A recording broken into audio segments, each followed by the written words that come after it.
ਏਕ ਓंकार श्री सतगुर प्रसाद। दम दम में नाम याद है सतगुर गुलाब का, दिल में सदा ख्याल है सतगुर गुलाब का।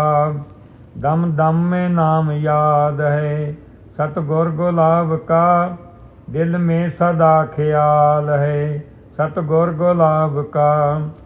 करने से पहले काम को लो नाम सतगुरु, है फैज जारी हर जगह सतगुर गुलाब का। करने से पहले काम को लो नाम सतगुरु, है फैज जारी हर जगह सतगुर गुलाब का। दम दम में नाम याद है सतगुर गुलाब का, दिल में सदा ख्याल है सतगुर गुलाब का। दम दम में नाम याद है सतगुर गुलाब का। डंका बजाया हक का, पर्दा नहीं रखा, साया है दो जहान पर सतगुर गुलाब का। डंका बजाया हक का, पर्दा नहीं रखा, साया है दो जहान पर सतगुर गुलाब का। दम दम में नाम याद है सतगुर गुलाब का, दिल में सदा ख्याल है सतगुर गुलाब का। दम दम में नाम याद है सतगुर गुलाब का। गुरुदेव हर गोबिंद गुरु तेग बहादुर, जिन्होंने पिलाया जाम है सतगुर गुलाब का। गुरुदेव हर गोबिंद गुरु तेग बहादुर, जिन्होंने पिलाया जाम है सतगुर गुलाब का। दम दम में नाम याद है सतगुर गुलाब का, दिल में सदा ख्याल है सतगुर गुलाब का। दम दम में नाम याद है सतगुर गुलाब का। पी देखे जिसका जी चाहे, हक कुल यकीन हो, अब बेहयात जारी है सतगुर गुलाब का।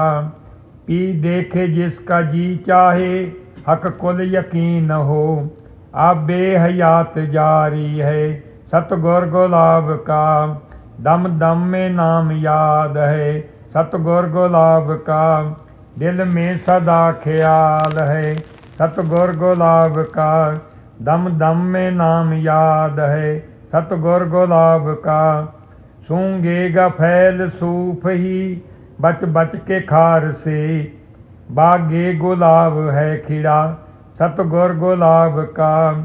सूंघेगा फैल सूफ ही बच बच के खार से, बागे गुलाब है खिड़ा सतगुर गुलाब का। दम दम में नाम याद है सतगुर गुलाब का, दिल में सदा ख्याल है सतगुर गुलाब का। दम दम में नाम याद है सतगुर गुलाब का। दीगर की कुछ परवाह नहीं, घर खुद खुदा भी होए, एक मोहत के नह नासिहा सतगुर गुलाब का। दीगर की कुछ परवाह नहीं, घर खुद खुदा भी होए, एक मोहत के नह नासिहा सतगुर गुलाब का। दम दम में नाम याद है सतगुर गुलाब का, दिल में सदा ख्याल है सतगुर गुलाब का। दम दम में नाम याद है सतगुर गुलाब का। दम दम में नाम याद है सतगुर गुलाब का। गुर विवेक के रस्ते पावें, जड़ चेतन कर दोई रे। तू चेतन यह जड़ है देहा, पांच पूत की जोई रे। परमात्मा भगवान ब्रह्म एक स्वतंत्र सत्ता, एक सनातन सत्ता, एक अनुपम सत्ता, एक महान सत्ता, एक श्रेष्ठतम सत्ता। जब मनुष्य सतगुरु कृपा से अपनी विचार ध्यान और तपस्या से स्वतंत्र सत्ता को जान लेता है, मनुष्य का जीवन ही स्वतंत्र हो जाता है, बंधनों से मुक्त हो जाता है। जब सतगुरु कृपा से सनातन सत्ता को जान लेता है, मनुष्य का जीवन ही सनातन हो जाता है। जब अनुपम सत्ता को जान लेता है, जीवन ही अनुपम हो जाता है। महान सत्ता को जान लेता है, जीवन ही महान हो जाता है। और जब श्रेष्ठतम सत्ता को सतगुरु कृपा से अपनी ध्यान, विचार और तपस्या से जान लेता है, जीवन ही श्रेष्ठतम हो जाता है। जो ब्रह्मंडे सोई पिंडे, परमात्मा कण कण में व्यापक है और हमारे अंदर भी परमात्मा है, निराकार रूप के अंदर व्यापक है। कहाँ है और किस रूप में, कैसे हम प्रगट उस सत्ता को देख सकते हैं, जान सकते हैं, तो विचार का विषय। गुर विवेक के रस्ते पावें, जड़ चेतन कर दोई रे। ये विवेक का विषय है, ये ज्ञान का विषय। एक देही, वी का अर्थ है दो, एक का अर्थ है एक देही और एक अंग। देही और अंगों का जब हमें ज्ञान हो जाएगा, हमें भगवान दर्शन हो जाएगा और परस्पर जीवों का, जीव और ईश्वर का भेद दो का ज्ञान हो जाएगा, भगवान दर्शन हो जाएगा। देही और अंगों के ज्ञान से भगवान का दर्शन, परस्पर जीवों के ज्ञान से भगवान का दर्शन, देही और देही के समस्त अंगों से के भेद को पहचानने से परमात्मा का दर्शन। कैसे भगवान सत्ता, कैसे परमात्मा सत्ता, कैसे ब्रह्म सत्ता कण कण में व्यापक है, हर आकार के अंदर। और कैसे उस परमात्मा की, कहते हैं परमात्मा भगवान ब्रह्म सर्वशक्तिमान है, पूरे विश्व का कार्य उसी की शक्ति और सत्ता से चल रहा है। लेकिन आज तक हम जान नहीं पाए, सत्ता उसकी देख नहीं पाए, पहचान नहीं पाए कि कैसे भगवान सत्ता से पूरे विश्व का हर कार्य चलता है, कैसे परमात्मा सत्ता से भगवान का हर कार्य चलता है। गुर विवेक के, विवेक के द्वारा सतगुरु गुलाब देव जी ने सूत्र इस पिंड के विवेक को जान करके, पिंड कहते देही को, पुर अष्ट का, सिर के बालों से लेकर पैरों के नखूनों तक, ये एक देही का ज्ञान। गोपद, गो कहते हैं कि गाय जितना पैर रखती है, उसमें जितना खड्डा होता है, उसमें जितना पानी आता है, हर कोई उसे पार कर सकता है। इसी प्रकार सतगुरु कृपा से भव सागर, भवजल इंसान आसानी से पार कर सकता है, तर सकता है। लेकिन वास्तविकता क्या है? गो कहते हैं अंगों को, ये एक एक अंग हमारी देही के समस्त अंगों को गो कहते हैं।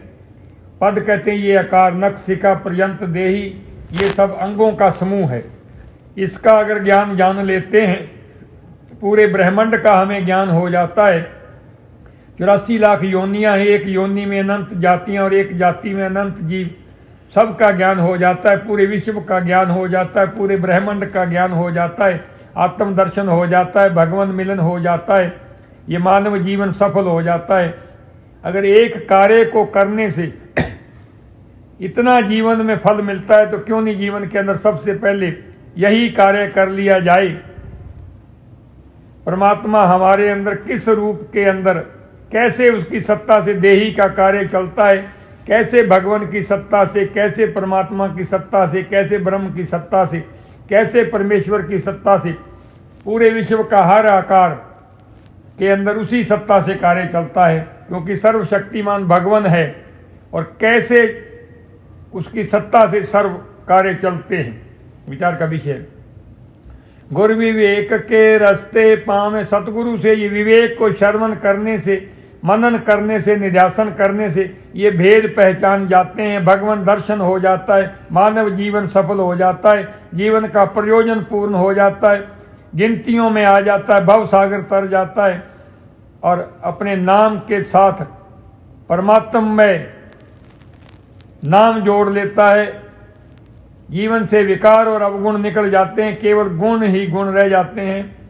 गुणता से निर्माण होकर के निर्माण अवस्था को पा लेता है।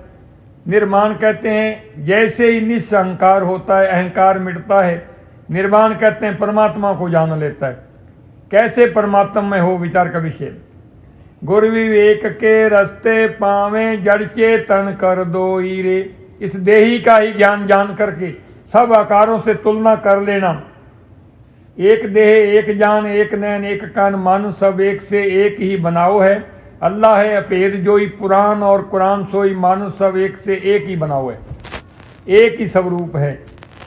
आओ जानने की कोशिश करें विवेक के द्वारा। गुर विवेक के रस्ते पावें जड़ चेतन कर दोई रे।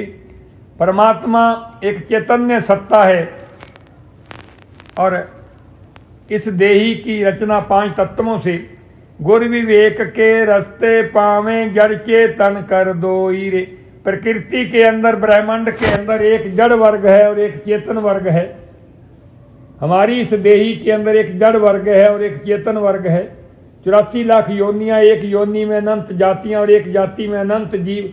सबके अंदर एक जड़ वर्ग है और एक चेतन वर्ग है। ये जड़ और चेतन दो का वी का अर्थ है, दो एक का अर्थ है। ये जड़ और चेतन का ज्ञान अगर जान लेते हैं, जड़ चेतन के भेद को पहचान लेते हैं, एक आत्म सत्ता प्रकट हो जाती है, भगवान का साक्षात दर्शन हो जाता है। जिस भगवान दर्शन के लिए मनुष्य कहता है मुझे जन्म से लेकर जीवन के आखिरी क्षणों से पहले एक बार दर्शन हो जाए तो मेरा मानव जीवन सफल हो जाए। लेकिन इस विवेक की युक्ति से, जड़ चेतन के ज्ञान से भगवान के साथ ऐसा तद्रूप होता है, हर क्षण ही परमात्मा के साथ तद्रूप रहता है। जब सर को झुकाया, भगवान का दर्शन पाया, अपना मानव जीवन सफल बनाया। विचार का विषय कैसे संभव है? गुर विवेक के रस्ते पावें जड़ चेतन कर दोई रे। तू चेतन यह जड़ है देहा 5 पूत की जोई रे। हे परमात्मा के जिज्ञासु जन, ये देही की रचना 5 तत्वों से। प्रकृति के अंदर 5 तत्व, विराट में पृथ्वी और विराट में जल, विराट में अग्नि, विराट में वायु और विराट में आकाश। ये प्रकृति की सत्ता 5 हिस्सों में। इन्हीं 5 सत्ताओं से ये सूक्ष्म देही, पृथ्वी का सूक्ष्म रूप, जल का सूक्ष्म रूप, अग्नि का सूक्ष्म रूप, वायु का सूक्ष्म रूप और आकाश का सूक्ष्म स्वरूप, ये देही है। ये 52 स्वरूप इसकी रचना हुई है। निश्चित स्थान पर निश्चित समय 5 तत्वों की सूक्ष्म सत्ता इकट्ठी हो जाती है, देही जन्म लेती है। अब इस देही के अंदर वही सूक्ष्म सत्ता 5 तत्व कैसे हैं? ये हार्ड, जितना भी कठोर भाग है इस देही के अंदर, वो पृथ्वी है। सबके अंदर जो कठोर भाग है पृथ्वी, ये सम्यक ज्ञान, एक ही स्वरूप है, सब में एक ही सत्ता। जो इस देही के अंदर द्रव्य है वो जल है, सबके अंदर द्रव्य ये जल। और इस देही में जो तापमान है 98.4 डिग्री फ़ारेनहाइट, वो अग्नि। सबके अंदर एक ही तापमान। विचार का विषय, सबका टेम्परेचर एक कैसे है पूरे विश्व का? कोई अमेरिका रह रहा, कोई कनाडा रह रहा, कोई यहाँ, हर एक का एक ही टेम्परेचर। विचारने योग्य। इसका मतलब कोई तो एक सत्ता है जो उसको मेंटेन रख रही है। और वायु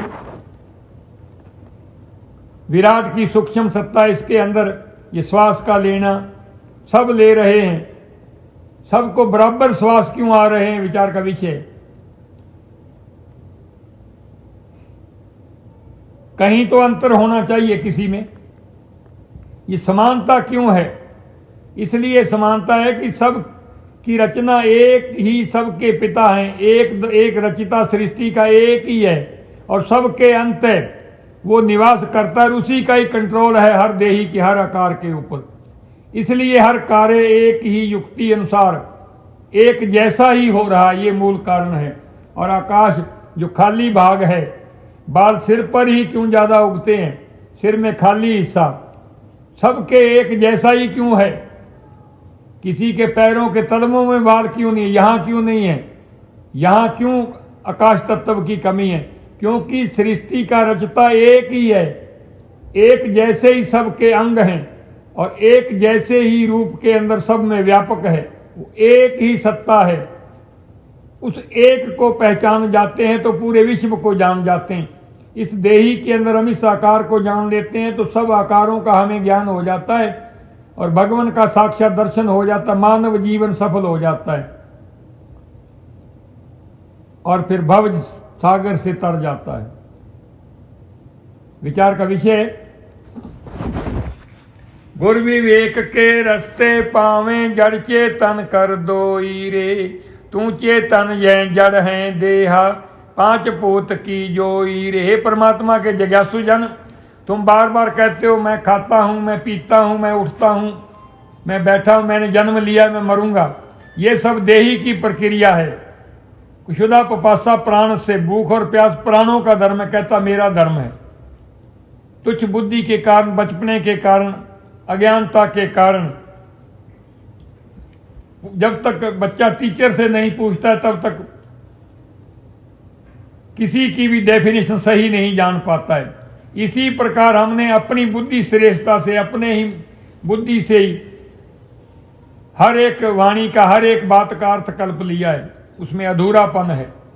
सतगुरु के समक्ष बैठकर जब इस भेद को पहचानते हैं तो भगवान पाना जीवन का सबसे आसान और सरल कार्य परमात्मा का पाना, जिसे हम करोड़ों युगों से, अनादि काल से लेकर जब से सृष्टि की रचना हुई है,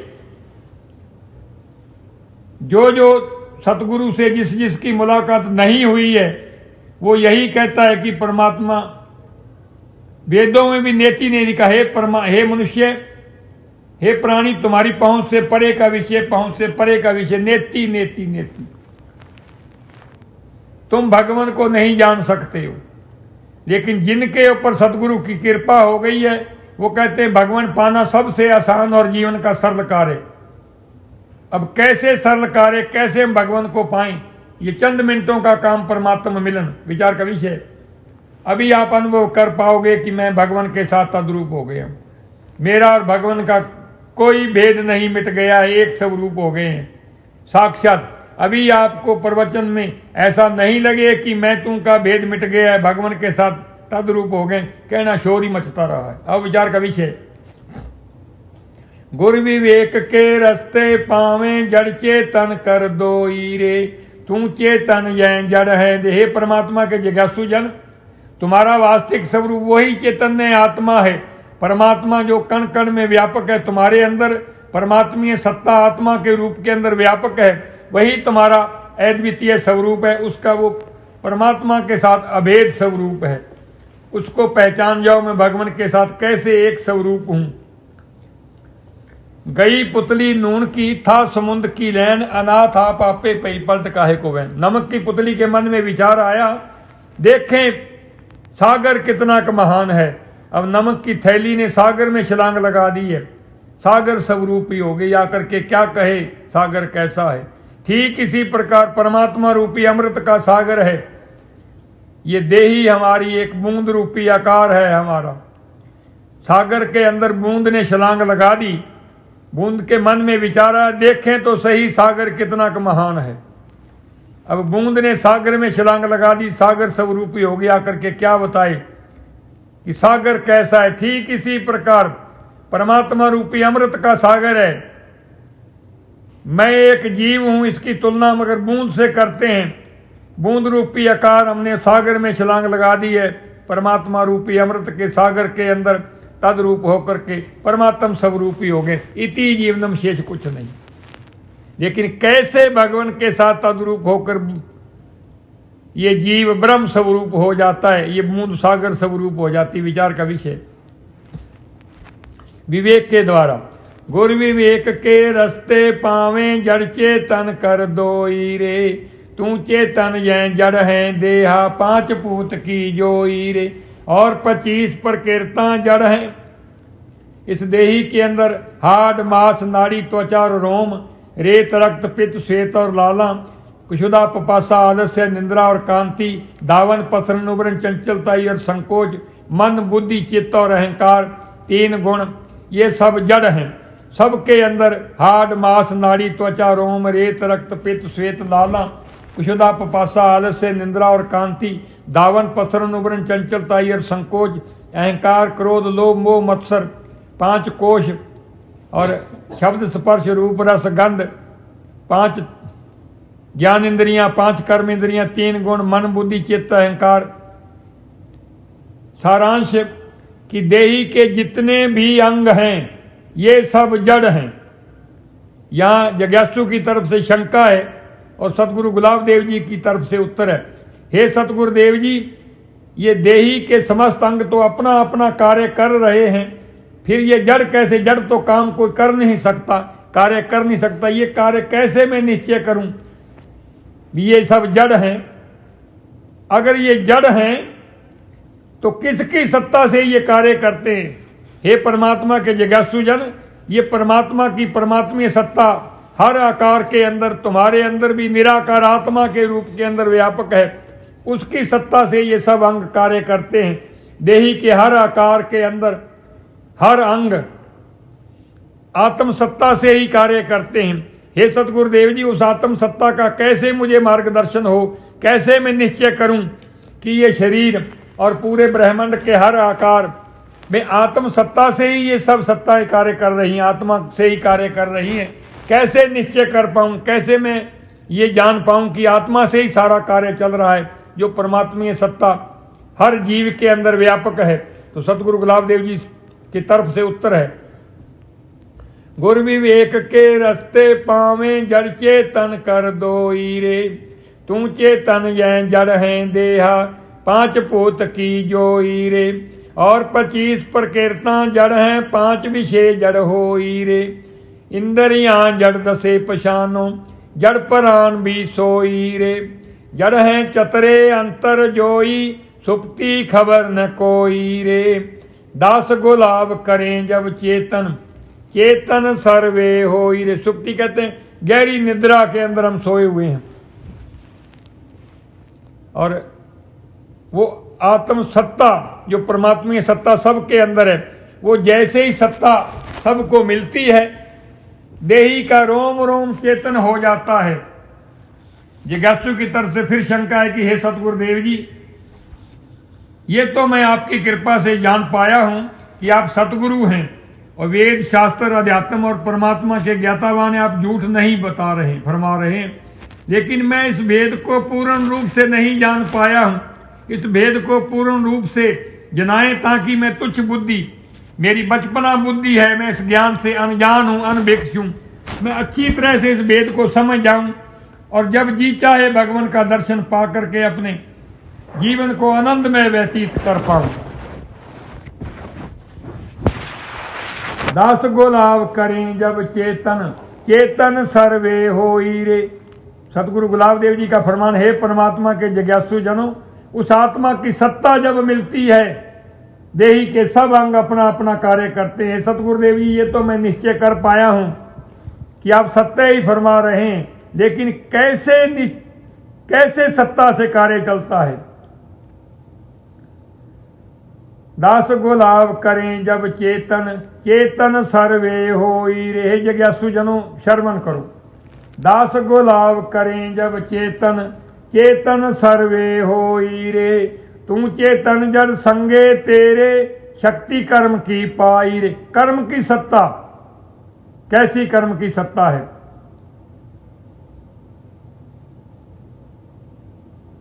देही के लोह के प्रसंग लोहा जो नृत्य करे दिखलाई रे। जैसे एक मैग्नेट है, चुंबक है, और अरबों हमारे पास आर पिन्ने हैं, सुइयां हैं अरबों, और जिस दिशा में क्लॉकवाइज अगर घुमाते हैं तो वो नृत्य करती हैं, एंटी क्लॉकवाइज अगर घुमाते हैं तो नृत्य करती हैं। इसी प्रकार ही परमात्मा ने एक ही सेकंड के अंदर संकल्प से सृष्टि की रचना करके सबके अंदर चेतन सत्ता फूंक दी है, और उसी से सब ये हर आकार नृत्य कर रहा, हर आकार के अंदर ये सब अंग नृत्य करते हैं, सब नृत्य, ये सब नृत्य। दास गुलाब करें जब चेतन चेतन सर्वे होई रे। तुम चेतन स्वरूप आत्मा हो जो परमात्मा के साथ अभेद है, किसी युग में भी भगवान से भिन्न न थे, न है, न होगे। केवल अविचार से ही, अज्ञान के कारण, तुच्छ बुद्धि के कारण, हमारे से न पूछने न जानने के कारण ही अपने आप को भगवान से भिन्न मानते हो और फिर गिरिया जारी करते हो, भगवान मुझे कब दर्शन दोगे, भगवान मुझे कब दर्शन दोगे, भगवान मुझे कब दर्शन दोगे। विचार का विषय।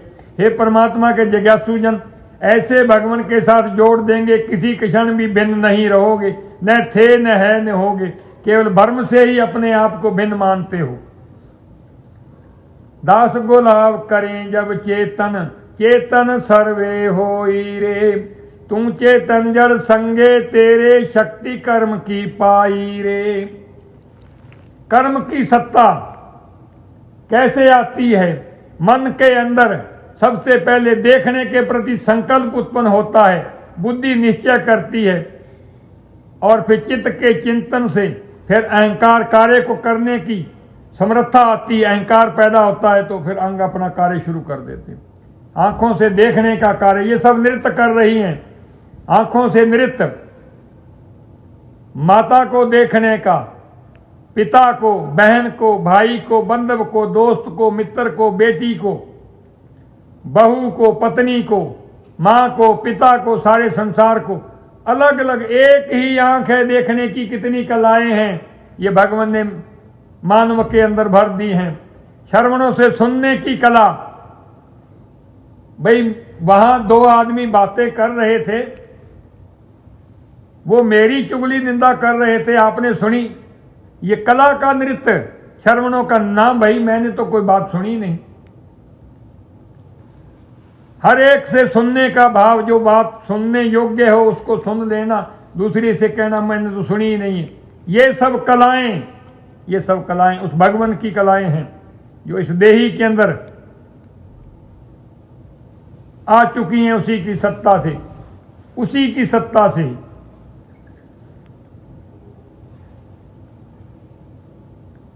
चुंबक के परसंग लोहा जो, नृत्य करे दिखलाई रे। मन के अंदर देखने के प्रति संकल्प उत्पन्न होता तो आंखें अपना कार्य शुरू कर देती हैं। सबके अंदर जब देखने के प्रति मन में संकल्प उत्पन्न होता, हर आकार के अंदर बुद्धि निश्चय करती है और चित्त द्वारा चिंतन होता है, और फिर अहंकार पैदा होता है। सबकी आंखें देखने का कार्य करती हैं। इस प्रकार सर्वशक्तिमान परमात्मा आत्मा के रूप के अंदर व्यापक सब कार्य, देखने का कार्य उसी सत्ता से चल रहा है। श्रवणों के द्वारा सुनने का कार्य, जब मन में सुनने के प्रति संकल्प पैदा होता, बात सुननी चाहिए, दो आदमी बातें कर रहे हैं, क्या कर रहे हैं, फिर बुद्धि निश्चय करती है, फिर चित्त चिंतन करता है, फिर अहंकार पैदा होता है, फिर श्रवण सुनने का कार्य करते हैं।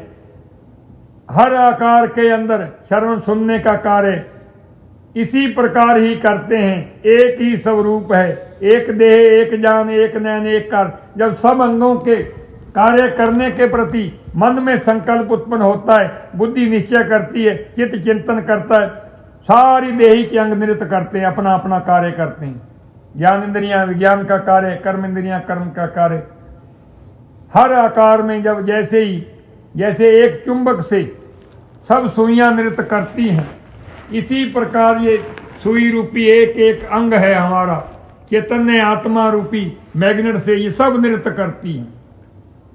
ये उसकी विशेष सत्ता प्रगट स्वरूप के अंदर है। लेकिन कैसे प्रगट है, किस द्वारा? तीन अवस्थाएं हैं जागृत के अंदर, हम सब कुछ देख रहे हैं।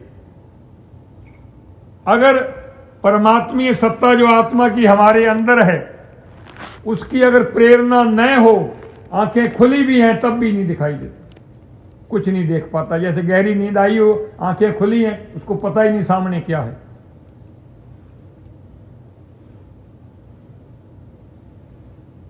इसी प्रकार सब इंद्रियों का कार्य। चुंबक के परसंग लोहा जो, नृत्य करे दिखलाई रे। जागृत सुपन सुखोपत जड़ हैं, ये चेतन नहीं काई रे। तीन विखे तू चेतन हइये, तुरिया रूप कहाई रे। हे परमात्मा के जिज्ञासु जन, तेरी तीन अवस्थाएं हैं, हर आकार के अंदर तीन अवस्थाएं, एक जागृत, एक स्वप्न, एक सुषुप्ति, गहरी निद्रा। जागृत कहते हैं जानने को। जैसे जागृत में सब कुछ देख रहे हैं, जो कुछ हम देख रहे हैं वही सब देख रहे हैं। सपने में जो कुछ रचना करते हैं सब हम करते हैं। इसी प्रकार सबको जब स्वप्न आता है, प्रत्येक को सब रचना स्वप्नहार की अपनी होती है। गहरी निद्रा उसे कहते हैं सुषुप्ति। सुषुप्ति का अर्थ है सब कुछ लुप्त, सब कुछ लुप्त। गहरी निद्रा में कुछ भी पता नहीं। जब सबको गहरी निद्रा होती है, कुछ भी पता नहीं है। ये तीन अवस्थाएं हैं। ये भी जड़ हैं, ये आत्मा नहीं। लेकिन आत्मा से सत्ता प्राप्त करके, हे सतगुरुदेव जी, जागृत अवस्था, स्वप्न अवस्था और सुषुप्त अवस्था आपने जड़ कही है, ये जड़ कैसे हो सकती हैं? ये जड़ है तो जीवन का कार्य तो 3 अवस्थाओं से चलता है, ये कैसे चलता है? हे परमात्मा के जिज्ञासु जन, आंखें खुली है, अगर देखने के प्रति आत्मा का आदेश नहीं तो आंखें देखने का कार्य ही नहीं करती हैं। अगर सुनने के प्रति आत्मा का आदेश नहीं तो श्रवण अपना कार्य नहीं कर। 10 इंद्रियों के प्रति अगर आत्मा का आदेश नहीं तो कोई इंद्री कार्य नहीं करती। जैसे हम अब यहाँ बैठे हैं, अब आत्मा का आदेश है कि पैरों द्वारा चल करके नहीं जाना है, हाथों द्वारा कार्य कुछ नहीं करना, 9 इंद्रियां सबकी निष्क्रिय हैं और श्रवण भी संसारिक बातों से निष्क्रिय है। लेकिन ज्ञान रूपी अमृत श्रवणों के द्वारा कान क्यों खोले हैं? भगवान ने ऐसी रचना की है। अपने आप ज्ञान रूपी अमृत अंदर हृदय रूपी घट के अंदर जब सतगुरु का ज्ञान रूपी अमृत पीते पीते पीते हृदय रूपी घट भर जाता है, उसी के क्षण ही भाग्य समर जाता है, भगवान के साथ अपने आप को तद्रूप पाता है, मानव जीवन सफल हो जाता है। इति जीवनम शेष कुछ नहीं। जागृत सुपन सखो पतझड़ हैं, ये चेतन नहीं काई रे। 3 अवस्था सरगुण तेरी, 3 अवस्था सरगुण ये साकार है अंग जागृत का कार्य। स्वप्ने के अंदर साकार सृष्टि रचता है, सब आप होता है। गहरी निद्रा के अंदर ये दोनों अवस्थाओं का कारण रूप कहते हैं। 3 अवस्था सरगुण तेरी, निर्गुण है तुम पाई रे। निर्गुण सत्ता, हे सतगुरुदेव जी, जागृत का तो मैं जान गया आपकी कृपा से कि जागृत के अंदर जो कुछ देखता है मनुष्य आत्मा की सत्ता से, प्रेरणा से ही देखता है। और स्वप्ने के अंदर भी मैं जान गया हूं कि स्वप्ने की रचना भी आत्मा की प्रेरणा से ही स्वप्न अवस्था आती है, उसका सब कार्य सारी प्रपंच की रचना हो जाती है। लेकिन सुषुप्ति में मैं कैसे अनुभव कर पाऊं कि गहरी निद्रा में भी वो भी आत्म सत्ता से ही अवस्था आती है। हे परमात्मा के जिज्ञासु जन, देखिए किसी को चोट लग जाती है, बेहोश हो जाता है और वो उठने के बाद जैसे हम हॉस्पिटल लेकर के जाते हैं, उठ करके वो बताता है मुझे आधा घंटा होश नहीं आई ठोकर लगने से, मैं रथ से गिर गया हूं, 15 मिनट तक बेहोश रहा। उस 15 मिनट का ज्ञान किसने दिया? मुझे चोट लग गई है, 1 घंटा में बेहोश रहा, मुझे कुछ पता नहीं कौन लेकर के आया, वो ज्ञान किसने दिया? 1 घंटे का समय किसने बताया? इस प्रमाण से ये सिद्ध होता है उस समय भी वही परमात्मा सत्ता आत्मा के रूप के अंदर सत्ता दे रही है। 3 अवस्था सरगुण तेरी, निर्गुण है तू पाई रे। 3 साख तू साखी, इनका दास गुलाब बताई रे। तुम्हारा वास्तविक स्वरूप चैतन्य आत्मा है जो सबका साक्षी है। इति जीवनम शेष कुछ नहीं। सब आकारों के साथ तुलना करके देखो, एक ही स्वरूप वो परमात्मा सबके अंदर निराकार आत्मा के रूप के अंदर व्यापक है। आदि जगत की आत्मा, मध्य भी आत्म होए, अंत जगत की आत्मा, आत्म बिना न कोई। आदि घटों की मृतिका, मध्य भी मृतक होए, अंत घटों की मृतिका, मृतक बिना न कोई। घट कहते हैं घड़े को, मटके को। आदि में भी मिट्टी है और मध्य में भी मिट्टी और अंत में भी मिट्टी। ठीक इसी प्रकार विश्व का आदि भी आत्मा है, मध्य भी आत्मा और अंत भी आत्मा ही है। पूरा विश्व एक आत्म स्वरूप है, आत्मा से कुछ भी भिन्न नहीं। सतगुरु गुलाबदेव जी का फरमान, जेते मानस ऊंच नीच लो हर निश्चय जाने। जितने भी ऊंच नीच का भेदभाव मान करके सारी सृष्टि के हर जीवों को हम देख रहे हैं, वो सब आत्म स्वरूप हैं। जेते मानस ऊंच नीच लो हर निश्चय जाने। पशु पंछी बहुत तरह तरह के अपना रूप पछाने। कोगे कौडी कीट पतंगे, मेंढक मीन जो काने। दास गुलाब होए सर्व आत्म, जैते रचन रचाने। जहाँ तक सृष्टि की रचना केवल आत्म स्वरूप है, आत्म से कुछ भी भिन्न नहीं है। सतगुर दास गुलाब और चरण वंदना धार, अवनी भार उतारने। गुर कलगी प्रभ अवतार। सरगुण मूरत तार के चट्ठे नगर पंजाब। लक्ष्मी सहित बराज है सतगुर दास गुलाब। सतगुर दास गुलाब की उपमा कही न जाए। शेष हैं सरफनों से गावे अंत न पाए। आबा दास गुलाब गुर सूरज कोट समान। गुर पग तले पशान सब सर्वे आद जहान। कैसे उस परमात्मा की सत्ता से विश्व का कार्य चलता है, विचार का विषय। जैसे ही सतगुरु के ज्ञान रूपी अमृत को पीते पीते पीते हृदय रूपी घट निर्मल हो जाता है। विकार और अवगुण सैकड़ों कोस जैसे अब हमारे सबके जीवन से विकार और अवगुण बुराइयां सैकड़ों कोस दूर चली गई हैं, हमारी हद से ही दूर निकल गई हैं। ठीक इसी प्रकार नेत्रों से देखने की, देखते देखते देखते नेत्रों की संसारिक पदार्थों को देखने की इच्छा अब सबकी खत्म हो गई है, निरीक्षित हो गए हैं। निर्वाणे अस्ति, निर्वाण हो गए हैं। धनुष्य है और तीर है तरकश के अंदर, एक कमान है धनुष्य और तीर तरकश में तुनीर के अंदर तीर हैं, एक एक तीर उठा करके चलाते हैं।